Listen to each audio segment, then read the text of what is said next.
Okay, Prasen has joined me. You're 19 years old? Yes, sir. Yeah? 19. Okay.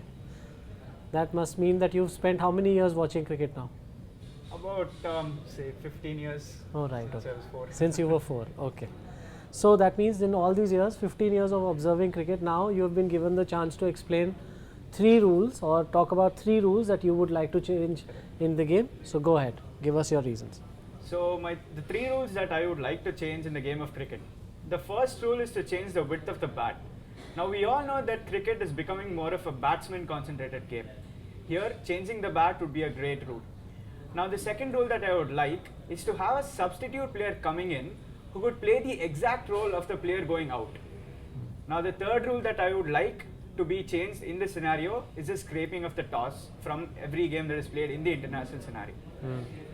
Alright, so these are quite drastic changes that you are suggesting. So let's tackle them one by one. Let's start with the scrapping of the toss that you are suggesting. Can you give us your reason for that? Because cricket is a game in which people talk about traditions that have been in place for like years altogether since the start of the game, and the toss is a way to get the game started. Yes. Why do you want to get rid of it? Now we've seen in various occasions where teams come from abroad to play games in different host nations, and for example now new blood is being inducted into teams via the under-19 cricket World Cups. Yes. So some of these players have not played in foreign conditions, and they go to those countries with a frame of mind that their coach has told them that this is the way the pitch is going to play, this is the way they need to play. However, they don't know what to do in that scenario. And we have also seen various occasions where pitches have been tailor-made to suit the conditions of the home team. Yeah. So with considering the fact that the visiting team also needs some sort of advantage, we can give that advantage by scraping the toss with the tailor-made pitch that they have to suit their So conditions. Prasen, is your suggestion limited to Test cricket, or would you like to see this in all formats? Mainly it would be restricted to Test cricket, because we have seen Test cricket has been producing more or less a lot of spinner-friendly pitches, and spinners have been getting more of the favor from the pitch than the pacers and the batsmen. In ODI matches, I don't know how much of an impact it can make. In T20, how it works is, now T20 is a very fast-moving game. So every team would have made a plan. Say if I bat, I have this plan A. If I bowl, I have plan B. So there is still that amount of anticipation left in every team's decision whether they win or lose a toss. Alright. Now, this is one tradition that you want to get rid of. We should also talk about the other one. Again, now cricket in the way that it is an 11 versus 11 game.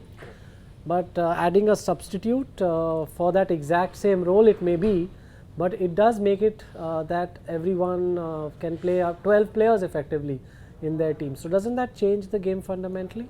How I look at this situation is, now supposing, let's take the example of the current Indian team. Yes. Now the current Indian team has about 3 bowlers. The first one is Umesh Yadav, then we have Jasprit Bumrah, we have Hardik Pandya. Now assume these are the 3 players. Let's assume for a second that these are the 3 players who are going to take the bowling conditions into their own hands in the Test scenario. Yes.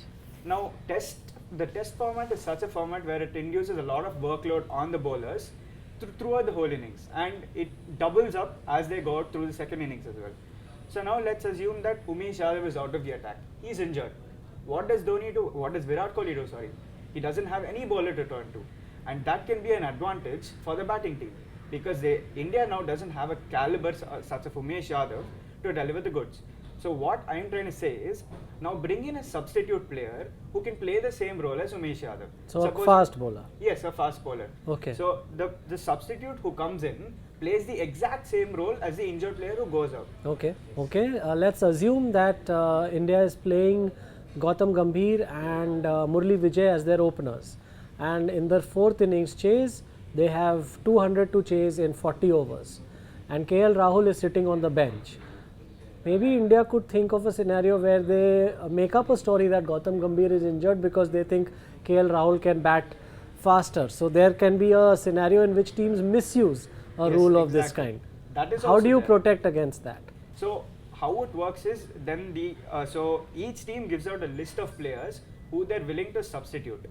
So the opposition team chooses the player from that list. So it's fair for the opposition team as well as the home team for whom the injury is working against. Okay. Well, if it sounds complicated to me to get something like this done, but all right, I'll take your word for it.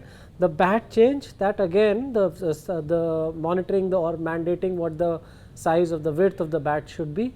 Again, give us your reasoning for that. Yeah. Now the T20 is a very fast-moving format, as I said, and everyone knows. Yes. So now assume Chris Gayle, who's batting, and a fast bowler is bowling at him. Now he tries to flick the ball towards a mid-wicket stand, but the size of the blade, what does it do? Takes the edge and it goes over cover for 6.